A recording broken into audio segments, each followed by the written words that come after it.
This is a lecture from Open Tuition. To benefit from the lecture, you should download the free lecture notes from opentuition.com. All right, this lecture is on sales tax, which in the UK is VAT, but they give it different names in different countries. But appreciate this is not a tax exam, so you can't be tested on detailed rules relating to sales tax. But you are expected to know basically how it works, and more importantly, how it affects the debits credits. In most questions, we completely ignore sales tax. You'll see in all the earlier chapters, I've made no mention of sales tax at all. Any questions on sales tax will be specifically on sales tax, specifically. If it's not specifically on sales tax, we ignore it. However, before I show you the things you need for the exam and the entries, it is important that you appreciate basically how it works. And a lot of people think they know, but in reality don't. So, although there won't be, you won't have to write an essay, how does it work? None of it makes sense unless you are clear about the way the system basically works. And so, just for a bit of fun, it won't take long. I'm going to do you a really simple little illustration. Suppose you were buying a jumper made of wool. Now, where does that jumper come from? They're going to have various stages in that, and I'm oversimplifying here. But first of all, it all starts with a sheep. You've got a farmer who owns a sheep.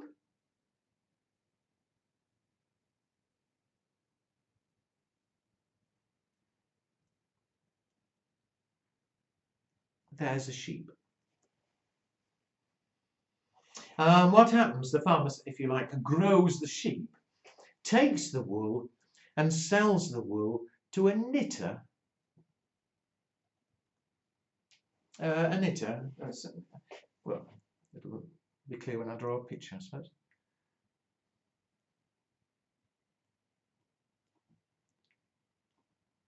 Those people have needles and turn the wool into a jumper. And so the knitter, knits a jumper and then sells it to the shop.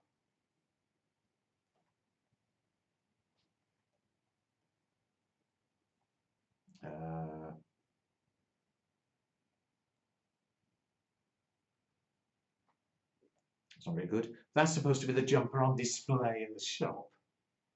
And then, of course, the shop sells it to you.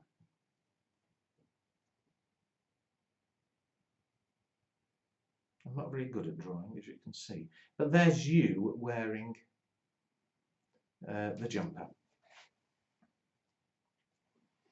All right, so now I'm saying there are the stages. Obviously, I am simplifying it enormously. But let's now suppose there is no sales tax at all. Ignore sales tax for the minute. And let's look at each in turn. Suppose the farmer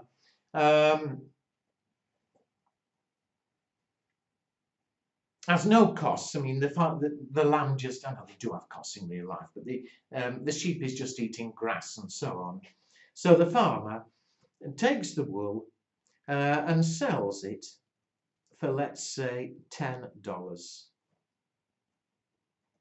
to the knitter. What about the knitter? Well, again, forget any other costs the knitter has. The knitter obviously had to pay. The cost was $10. They want to make a profit.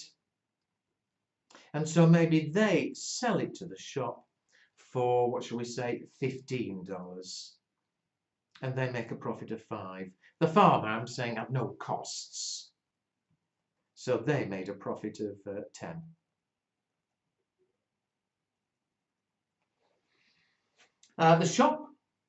The shop, they had to pay the knitter $15. Again, I know that I have lots of other costs, but I just want to keep this very simple. Suppose they sell it for 40. And so they make a profit of 15.25. And finally, of course, you buy it. And how much do you pay? You pay 40. So there we are. Now there I was ignoring tax completely. However, the rule is that each person, the farmer, the knitter, the shop, they have to add on sales tax, which they pay over to the state. So let me take the same example, same figures, but let's assume there is sales tax of, let's say, 20%. Now, every country has their own rate. You know, in the UK, it's one rate. In other countries, it's another rate. But the system works in the same way. So just see what happens here. First of all, the farmer. The farmer has to add on tax at 20%. And so they will sell. It was going to be 10. 20% is 2. They'll sell for $22. No, they won't. I beg your pardon. $12. 10 plus this 20%. However, of that $12, although that's what they'll charge the knitter, the farmer can't keep all $12. $2 of that was tax, and so they pay the state those $2, and they keep the remaining 10.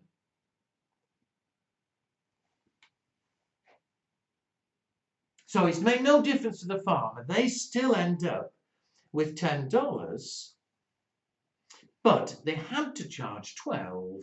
And I say again, of the $12 they get from the knitter, $2 the farmer has to pay to the state, $10 they can keep. What about the knitter? The knitter was going to charge 15. However, they'll now charge 15 plus. They have to add on 20% tax. 20% of 15 is 3. So they'll charge the shop 18. How much did they have to pay the farmer? The farmer charged them $12. And so they end up with a net $6. However, they can't keep all $6 because the rule is they've got to pay the state any tax they've collected. So remember, they were charging an extra $3 to the shop, but they can subtract any tax they've suffered that they have to pay. So they charge the shop an extra $3, that's due to the state, but when they paid the farmer $12, $2 of that was tax. And so they pay the state the net amount. And so how much are they left with? Well, remember, the shop gave them 18, they paid the farmer 12, so they did have $6. $1 has to go to the state, and so they keep the remaining $5. So apart from the hassle of keeping records, it's made no difference. They still end up with $5. What about the shop? Well, they were going to charge you 40, but they've got to add on tax at 20%. 20% of 40 is 8, so they'll charge 48. How much have they had to pay to the knitter? Well, the knitter sent them a bill for 18. And so they end up with a net 30 in cash. But again, they can't keep all that because they've got to pay over to the state. And the amount they pay over to the state is the tax they charged Well, when they charge you, remember they added on 20% they added on 8. The amount they pay to the state is the tax they charged less the tax they've suffered. And when they paid the nit of the 18, that 18, $3 of that was tax. And so they'll pay the state $5. So they did have net cash of 30. $5 has had to be paid to the state, and so they keep the remaining 25. And it's made no difference. Without tax, they'd have ended up with 25. With tax, they still end up with 25. Again, there's hassle involved, recording, and you've got to keep records of the state and paying it over. But otherwise, it's made no difference. Finally, what about you, though? Without tax, you'd have paid 40. With tax, the shop's now charging you 48. And so, in fact, the only person who suffered is you. The farmer still ended up keeping $10. The knitter still ended up keeping 5. The shop still ended up keeping 25. So, as I've kept saying, apart from the hassle involved, made no difference to them. But you're the person who suffered. You've ended up paying $8 more. And it's actually a very clever system.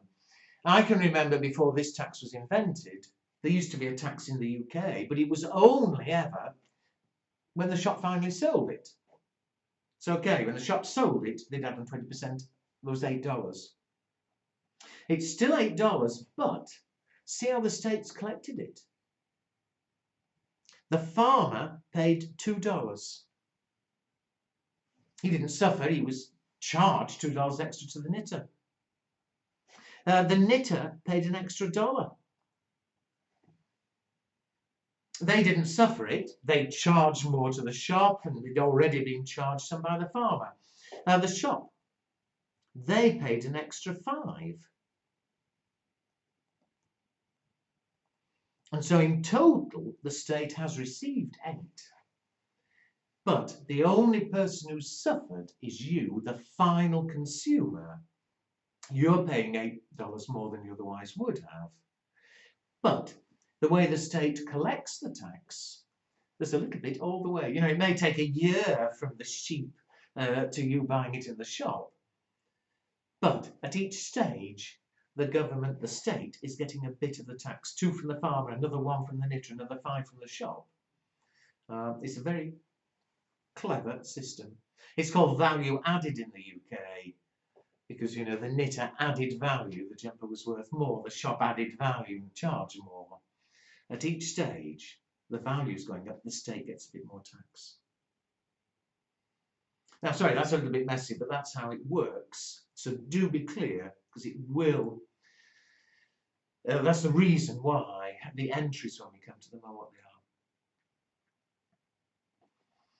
All right, now there are 2 separate things that can be asked in the exam. First of all, is the actual calculation of the tax, and that's on the next page. And here, be careful, it's not hard, but be careful and read questions carefully. Example 1, Alpha sells goods at a net or tax exclusive price of 150. So they're saying that's the price ignoring the tax. The rate of sales tax is 16%. Well, as I showed in that little illustration with the sheep, you have to add on tax at whatever the set rate is, and you'll be told the rate in the exam. It could be anything. But they have to add on tax and actually charge more. So without tax, the price was 150, and we call that the net price, or tax exclusive. It's excluding the tax. They add on the sales tax. Well, 16% of 150 is how much? I'll use my calculator. 16% of 150 is 24.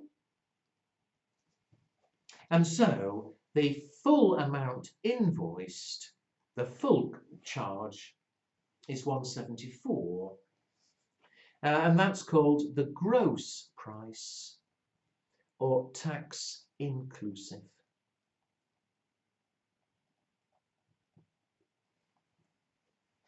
So no problem there. If we know what the net price is, add on tax at the relevant percentage of that net price, and there is the full cost, the amount that will be on the invoice. That's fine. And certainly when businesses are selling to other businesses, they tend to quote the net price. They say, oh, we charge 150, and there'll be a note saying tax will be added on at 16%. However, of course, if you go to an ordinary shop, you go to buy a jumper, you assume the price on the label is the price you'll actually pay.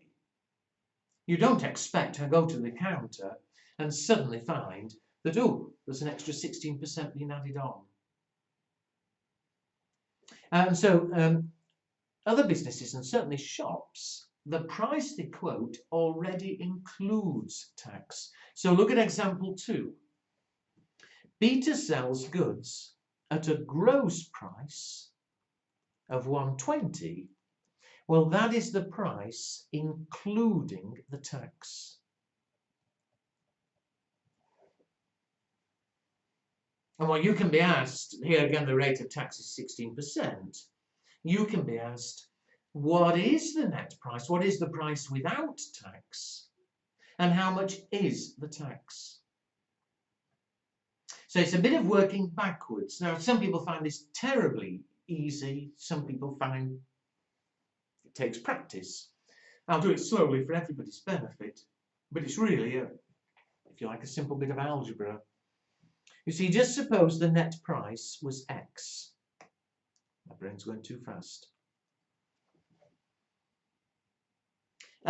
They've got to add on 16% of the net price, so that tax will be 16% or 0.16 times X. And so the total price, or the gross price, 1x plus 0.16x, is 1.16x. So X is the net price, the gross price, 1.16 times X. We know what the gross price is, it's 120. And so, what is the net price, the price without tax? Well, if 1.16x is 120, divide both sides by 1.16, which gives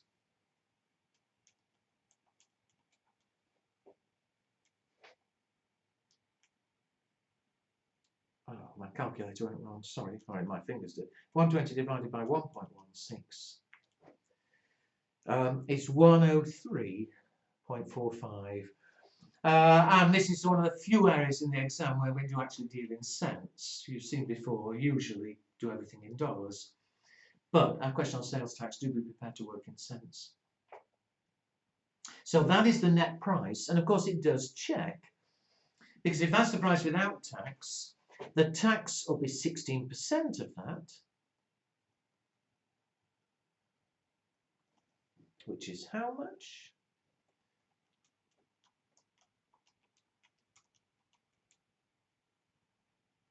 $16.55, and therefore the gross price 120. As I said, it does check. So make sure you've got that. I said before, for some people that's very obvious and very easy. For others, it depends how much arithmetic you've done in the past and how easy or hard you find it. For others, it does take a bit of practice, but make sure you do. And also read questions carefully. If you're given the net price, the tax is a percentage of that you add on. If you're given the gross price, then it does mean this. I think you see what I mean. I say working backwards. And so look at example 3. And I really do suggest you have a go at example 3 on your own. Pause the lecture before watching me answer it. Have a go yourself and make sure. However, I will carry on. It tells us the gross price is 220, so that's the price including tax. Sales tax here is 17.5%, and we want the net, the exclusive price. So again, I don't care which way you did it, as long as you get the right answer. I'll use a Lexis as I did before. If the net price is X, the tax is 17.5% of X, or 0.175 times X. And therefore, the total charge of the gross price, 1x plus 0.175x, is 1.175x. And that must be equal, we were given the gross price was 220. And therefore, the question wants to know, what is the net price? Divide both sides by 1.175. Gives me a net price of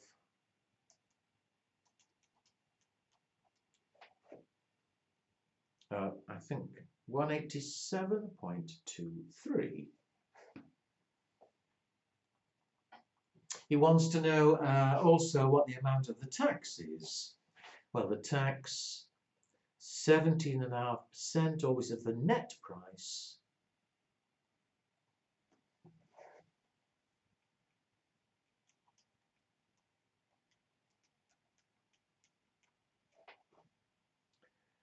Oh dear, sorry, it's gone on again. 187.23 times 17.5% is 32.77. And does it check? The gross price should be. Yep, it does, is 220. So, it's not a hard exercise, but do practice, make sure you can do it. Because once you've got it, this is somewhere you should be able to pick up marks quickly. All right, well, I'll pause this, stop this lecture here. The next lecture, the last lecture on this, only a bit short one, but it's on how we actually account for the tax in the double entries.